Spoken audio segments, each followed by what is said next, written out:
may bundag si Majority Floor Leader Attorney Mars Tapayan. Sir, two things.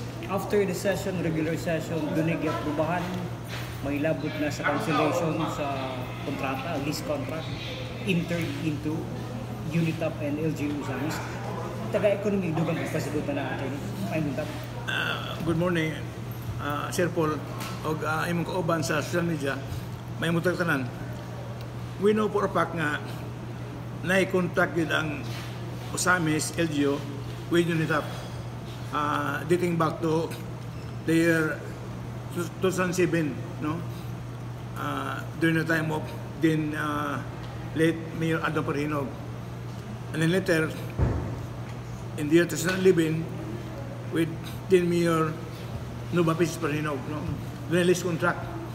And then last year, due to the obligation of the UNITAP nga wala bayari ang LGU, which is a big amount, until now, no, last year, na-file taog legal action against UNITAP na leading to the cancellation of the business permit, no? So, wala na, and then we cannot levy on the items for sale, no? I-levy na to. In fact, we cannot bidding na. Public bidding sa ilang mga alloy price para makarecover gamay ang LGU sa ilang bayron sa atoa. And then today in our negotiation amo ni pasar nga i-cancel ang contract, wala ni ma-cancel. So ato ni recommend sa mayor nga i-cancel ang contract between LGU and UNITAP, and then authorizing the mayor at the same time to cancel the lease contract by LGU with UNITAP. Muna, second. So, ang implikasyon, in short, mabalik sa LGU ang property. Oh, mabalik na. Wala na may lease. As of now, wala natin cancel. We are still bound by the previous contract. certain arrangement, no? Okay. We gonna list the property to another, wala ma-cancel man. We have to cancel it. And also the mayor to cancel the lease contract. You're referring katong 2007 and 2011 ng mga contracts. Resolutions. Katong resolution. Kato siya. So, siya epekto na. Legal implications, kung makancel na, wala na contract, makumplito ba? Ma-winding up yun ang atong moves against UNITAP. So, wala na contract, we can set we can deal with other businessmen nga gusto mo kami sa property para ang property mo earn income po. So, I've sensed the urgency itong request from the city mayor. Wala mo wala ito ma-cancel good. Hihimo tayo legal action, in fact, nag-bidding to sa ilang properties, pero para makabayad gamay ang atuan, wala ma-cancel ang contract. Para ayaw natin ba? Nagibigil sa atong mga relasyon sa UNITAP. Cancelled na, mga relasyon. So, pwede na makanegosyate sa other businessmen nga gusto mo come up with a venture with LGU Usamis. Second point, katong kaganina, doon na kayo i-clarify sa IPMR. Please, pwede ma-expound? Yes, Sir Paul. Last session, na ako i-manifest nga information. Ako pa nakuha ikang Honorable Bation ang IPMR representative nga ang terms niya, 3 terms, no? Inangutanan mo ko ang sakang sugod siya 2015. So akong gap now 2024 na, so 9 years. 9 years na. So kada term 3 years man, so 3 ang terms. Akong i-review ang national guidelines duha na term. So 6 years. So lagmit katong primary ng term di kompleto ba, di 3 years. Munang wala, kasi sa IP nga 1 term. Kaya kung muli 4 years, wala himo 1 term. So munang 2 terms ang until now. So, I stand corrected by my position nga 3 terms, every term 3 years. Moto nga, ako i-collect akong manifestation nga. Na-review na ko sa NCP guidelines. So, kasi may tabuan na. Di gapon siya makarepresent. Wala pa kay akong ibasa, there should be Huwag kay holdover. Na-holdover sa guidelines, Pero, she should obtain a holdover certificate. ah, Good for 1 month upon. 1 month. Wala man siya holdover certificate, so wala yun. Although, volunteer siya, wala may magbalibad kay wala pa yung mawala po sa LGO, sa City Council. No, kay in fact, better mandatory, agents because mandatory representative. So, i-allow naman siya. Voluntary basis, kaya wala may authority nga to request officially, expire naman yung term last August. sige.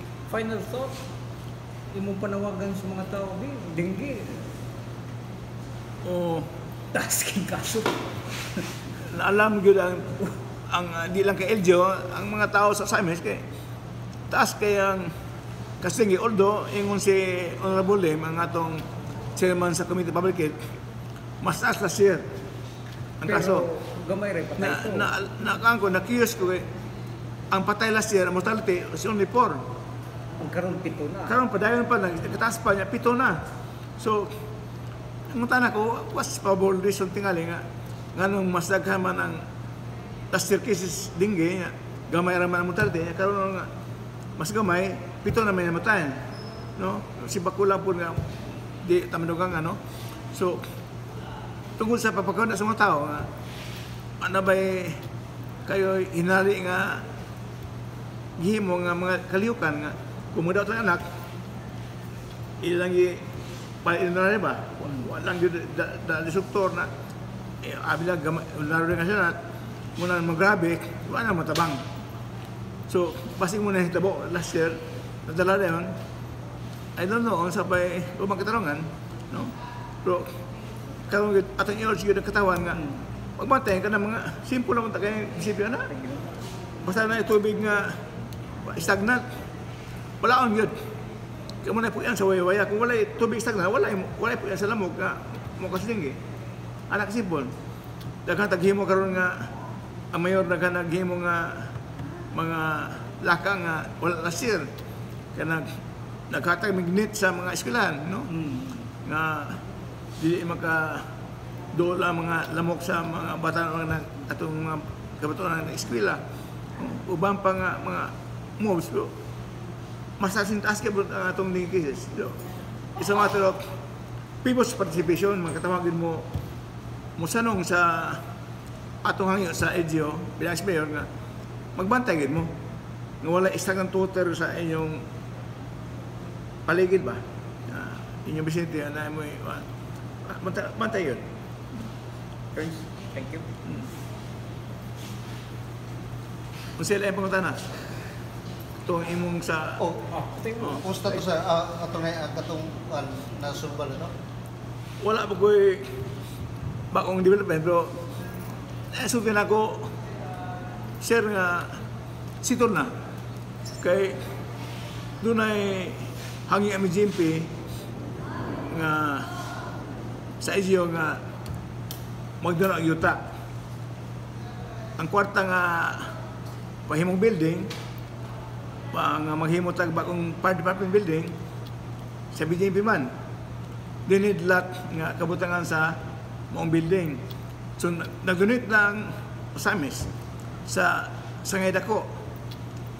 Nalangan lang yun kay gamay kay pag-implementar kay ako ni Bawaan, ang mapa sa DP Bridge, ang mga yuta nasa jurisdiction sa Clarin. DP Bridge, kaya mo may Pintas project sa mong BJMP building. Pero sa din ang mapa, ang mga yuta nasa Samis. So, muna kalangan, pero nainisultin ako nga, naimod sa ito nga, nasito na problema. So, tagmit, masuda na yun ang pag himo sa itong bagong fire, bagong jail facility sa Samis, no?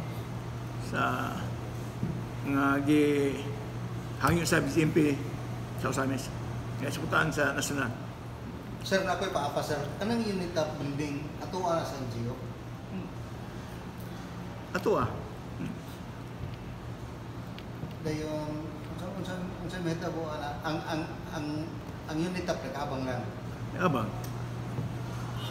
Okay. Kalay biga mo? Ato lang ipaklaro, sir, marakag, naikan ang gini siya. Kung sa'yo rason nga nung na-stop ang operasyon sa Unitap? Na obligasyon sa UTAP, sa EDYO, wala mabayari. Pila? I think di ako pero dako amo. I think ko sa'yo nga 80 million kapin. Pagrinta ba sa building eh. Lahi ang interpretasyon ang ilang abogado, lahi pa rin EDYO ang among interpretasyon nga mo na iberong yun sa UTAP. Afterwards sa pag-close, doon ay move ang Unitap, ang LGO, ang tagpo, o magbubuan? Wala ko official analysis pero nana ko nadugan no sa mga istorya sa mayor's office pagkiso sa mayor nga doon sila offer nga mobayad nya ang offer nakadako ay katira ni indako na murag si mayor anda mo pasitol og lower amount no pwede pa kay mubo kanang fair lang ba fair lang sa dili po prisa sa tawan sa amis kay kani kung bayron sa UTAP di man ang kwarta man sa mission kay nakaban man sa atong syudad so anda may settlement pero kanang fair nga settlement. Ato naklaruhon, ang Unitap management, kung sila o makisitol, hindi mo nagkadako ang offer nila mo?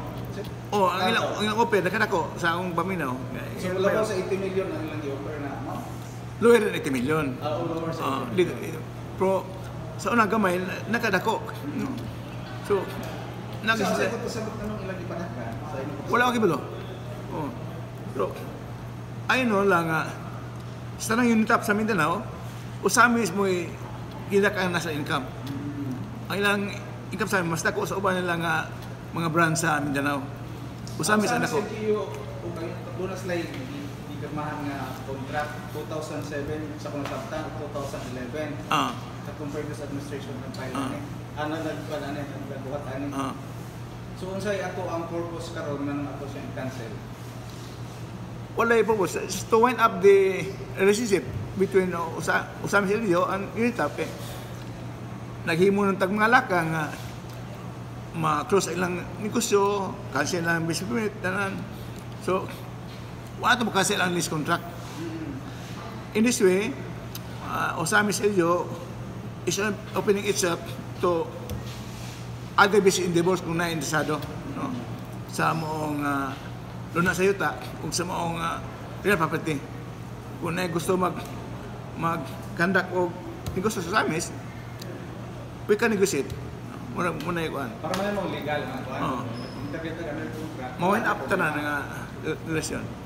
Doon na ba sa imong baluan sa mag-end ng contract sa UNITAP katong first o second contract nila? Wala kaya ko kasubay sa kuhan bro. It becomes smooth and academic, na-cancel naman lang business permit. Na-cancel na po ito ang kuhan. So, ang contract daw ay makancel. I-official na ng cancellation. Pamahin mo siya. Wala na problema dito.